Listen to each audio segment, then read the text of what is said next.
Good after morning. It is Wednesday, my dudes, which means I'm back once again with your buyer's guide. And oh boy, what a buyer's guide is going to be, because there's been a significant amount of clearance deals that have been dropped. The winter specials are still active. They've been extended. I don't know dates or when until, but yeah, these were supposed to be done on the 15th. So the fact that they're still here means that, well, you could still get them now, even though it's a day late. But moving on. Clearance deals, tons. One thing I did want to mention as well was the Evetech stealth glasses are now in stock, which is pretty cool. These are, blue light filtering. We've been doing a couple giveaways on Esports with these. If you haven't joined us for a stream, you could have got one of these for free. 250 Rand pair of glasses, just summer. Hashtag get in there. But I don't want to see the clearance deals because they are like an absolute boatload. It's kind of mental. So let's start off with the mouse mouses. XM1Rs, insane for the money. These are basically like full tier Pixar 3389 sensors. They use KL switches. They're very, very good. MX518, more in-game gear stuff. The Corsair Saber Pro, this is like super good. This is like a really, really good mouse. It's got a 3392, so even the newer version of that. There's a processing technology that they've developed for this. It's like the shape looks good. It's IME style shape, 600 Rand for that. A rosy stuff. Basically, these are Model O's. Continuing further on, we've got Model O wirelesses, Rat 8 Plus. Nice if you're a Rat fan. Like my one mate just couldn't. He was on Rat for so long that's what he was used to. He just had to go and buy one. Now it's at a discount. They're normally like 1.3. That's 30% off. Rockstrix Impact 2 looks nice, wireless as well, if you want like a smaller, more sleek sort of design. The Keras also looks nice. Model D's, another Rat 8 Plus. The Gladius 3, this has push foot buttons, if I remember correctly. It should still have them, yes, where you can replace your Omron switches. So the lifetime of the mouse is not dedicated by the switch lifetime. This is a really, really good mouse for this price now. And then they have the Keras wireless as well. Model D wireless. There's a really, really nice slew of mice. Any of the ones that I've mentioned will be like top level, like esports ready. Moving on to headsets, we have a ton of like cheapy in-ears from HP and stuff, some with built-in microphones, which I just like to test just for the fact that it's got like a cool little microphone on it. I'm a nerd still, okay? I know it surprises some of you, but I am still a nerd. Cougars for 500 Rand. The Kraken X, this is also going to be great for the amount of money that you're going to be putting in. These Krakens here will be pretty good. I'm not sure about the Rockstrix Go. I haven't used one, so I can't really comment. ELOs are incredibly good. These have like some of the best sound profile. I remember the ELO wireless particularly having one of the best audio profiles around. Build quality wasn't quite as good as some of its other brethren, but at the price point, wireless, etc., these are very, very, very nice. Moving on to motherboards, what do we have? We have a whole bunch of older Intel stock by the looks of things. Mostly, there's a H610, which is newer, DDR4 board, Z590 Plus. This is like the sort of benchmark. B560G is nice. If you've got an M80X case, then that's going to work out absolutely perfectly. I absolutely love this level of board. They are absolutely fantastic. B660s, actually from MSI, and pretty decent ones with NVMe cooling on them as well. These will be good for your DDR4, 12400 builds and stuff. They put the Z590 Gundam on special as well, so if you want a 11th gen with a Gundam board, that will be very, very nice over there. Just having a look further down, nothing really that jumping out at me. Z690 DDR4, that's pretty good as well. And I mean the Carbon EK, if you like just want to make a 12900 on giga steroids, then just look at that thing. Moving on to graphics cards, we have a slew of product over here. The first one that's probably gonna get my... Oh, that's very good, well priced, even for a 6 gig variant of a 2060. That's a pretty good price, but the RX 6600 at like 200, 150 Rand more just makes a lot of sense. If you aren't doing content creation, then this is what I would say you get. If you are, then maybe look at the Palette 2060 12 gig as well, because you can then stream through that pretty readily with that amount of VRAM. And games like Tarkov, for instance, are going to fare much better on 12 gig VRAM, let me tell you that. 6600 XT is a 2070 Super, so these are fantastic. I've spoken about them quite a lot, so I'm pretty sure you're tired of that. Bang for buck here is incredibly good as well.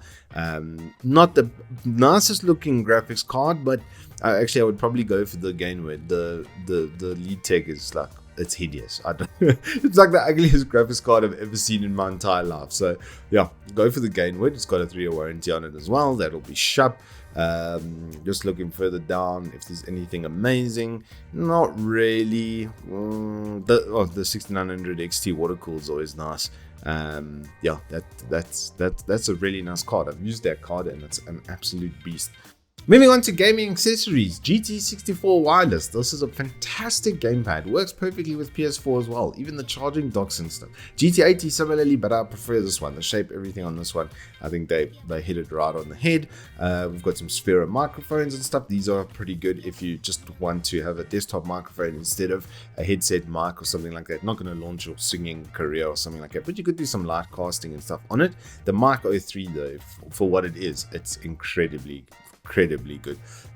Moving further down there, we've got the Razer Siren, which is very, very good. Our boy Loey's absolute favorite, and he's like day-to-day user. So there's all of his content is pretty much made with this microphone, as far as I know. I'll double check with him when I go there later today, but this is really, really good at 1.5. Moving on to some keyboards, we've got some Marvos. The TKL and this full keyboard are very, very good bang for buck at $300. It's a full mechanical backlit. It's got terrible stabilizers. They're awfully loud space bars, but it's $300. So if you put a little bit of lube in there, then you'll be A for away on that. Looking further down the list, we've got, you know, a bit more serious Marvos, sort of putting keycap, kind of like trying pretty hard over there with that guy.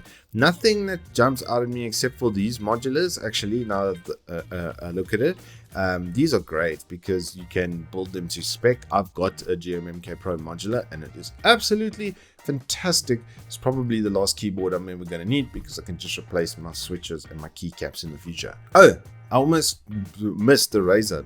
The Huntsman is very, very good. These linear reds and stuff are top notch. Moving on to some storage, some SSD stuff. We've got the Hikvisions, we've got some Aces as well, both 5-year warranty, I believe, on these guys. E3000 is nice if you don't have an NVMe. That's going to be a swift kick in the pants. They've got the 1TB variant over here as well.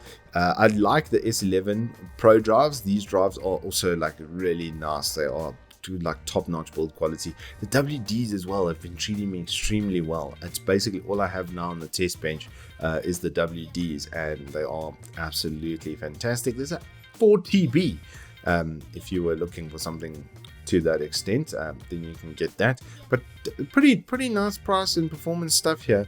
It looks like probably the E3000 and the S11, well, these two here and the Hikvision are probably going to be the best bets. Moving on to some monster love. We got to give some love to the monsters. Karaoke mics. If you've got little children, this will keep them entertained for literally hours. I know, because I'm a small child, actually, and even though I've got a beard and stuff, it's deceptive. I'm actually 12 in my head, and my mate Dean and I were busy with this in the kitchen for like 5 hours. It was hilariously a lot of fun.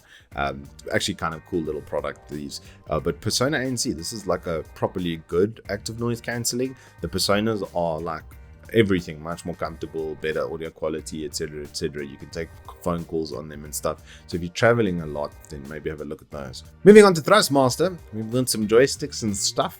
T80, a lot of fun, can attest to that. The Airbus edition and the Hotas over here for the T16000M. If you are getting into flight sim and stuff, then have a look at those. T150, good old faithful as it were. And then this is quite serious. Looking at some case fans, Corsair's high airflow 140mm. So if you've got the space and you need a new fan, then snatch up some of those. They are also doing the elites. These are maglev bearings, if I remember correctly. So those are extremely long lifetime. You could look at like 200,000 hours of expected lifetime out of those. They've got the M140s as well, elites as well. Not many people using 140. That's interesting to me because lower RPM, less noise. Same airflow. Why no? If you're looking for some esports merch, there's a couple of ESL hoodies, Virtus Pro, good old SK if you want something from back in the day, and then the nip. Go Ninjas. Looking at some cases, it's mostly Antec Cafe. The one that is called the GT301 Zaku 2 edition. We just obviously don't have that many weebs over here in South Africa. But that case is normally $2,000, just Soma, and then it doesn't come with all the cool branding on Gundam. So if you like Gundam at all and you want a really good case, then it is a really good case. Nothing else that jumps out at me that much. The Intex, they're alright for what they are. Generally, they're pretty good bang for buck. Having a look at some power supplies, we see a ROG Strix 550G, which goes with that case. I'll have a look at that maybe. It's just gold rated, so it's going to be able to do like most mid-range PCs, absolutely no problem. 750 watt bronze though from Antec, full modular as well. Does look quite attractive. 650 watt might be a little bit more significant if you're going to go like 3060 Ti plus sort of range, or 3070 plus sort of range, and you're probably going to want to look at that. This is not great compared obviously to the ROG, and then they've got the Gundam 850 watt, which is pretty sick. CPU coolers, there's only 3, but there are 3 goodies. 240 for your Xeon. You've got the ROG Strix LC 120, one of the better 120s. Acertech design as well in that, and then the deep cool LS 720. And having done the LS 520, which was absolutely phenomenal, basically the second or third best 240 that I've ever tested. This is if you're looking at 360s, it's going to be properly good. Having a quick look at the monitors, I will mention this ViewSonic over here. This 27, I believe it's a VA, if I'm not mistaken, but it shouldn't smear too much. VA has come quite a long way, so I'm hoping that it's not going to smear, but it's curved. It's 165 Hz, 27, full HD. It's got adaptive sync. It's got all the sort of things I'd want to see. ViewSonic throws in a couple of little speakers. It's got the right connections and stuff. Nothing overly fancy. Normal VESA mount on the back as well. So if you want to get a desk arm or a clamp or something like that, that's going to be, I think, a bit better than the stand. But price versus performance here is pretty damn good. And finally, the last mention from this list is going to be this little Razer Kia webcam. If you're looking for something to do some live streaming and stuff off of, and you want something just a little bit better quality, this one is actually pretty good, especially at the money right now, 1,400. That thing's kind of hard to beat. It's got a built-in ring light, as you can see as well. So full HD, 1080p, should do 60 FPS, and it's a nice daylight balanced sort of light. A lot of the lights and stuff you would buy off the shelf will be at about 6500K or even 6200. So it's at the right sort of point that it should blend with those quite nicely. I'm gonna actually see if I can get a demo of this, because I've been wanting to test one of these. It's 1080p at 30, I see over here, 720p 60. It should be pretty decent though, if, like, knowing Razer and how they've done like with their microphones, it should be pretty good. Anywho, that is all I have for you in your buyer's guide today. Hope you have enjoyed it. If you have, please do hit us up with a like and subscribe, and I will see you on the flip side with the Samsung QN90B. I've been testing a 50-inch QLED 4K 144 Hz, and I'm going to do the review for you tomorrow, and it's just been something else. It's actually kind of mental. So until tomorrow, I will see you guys on the flip side, where I'm going to just be crying from I don't own this monitor. Okay, bye.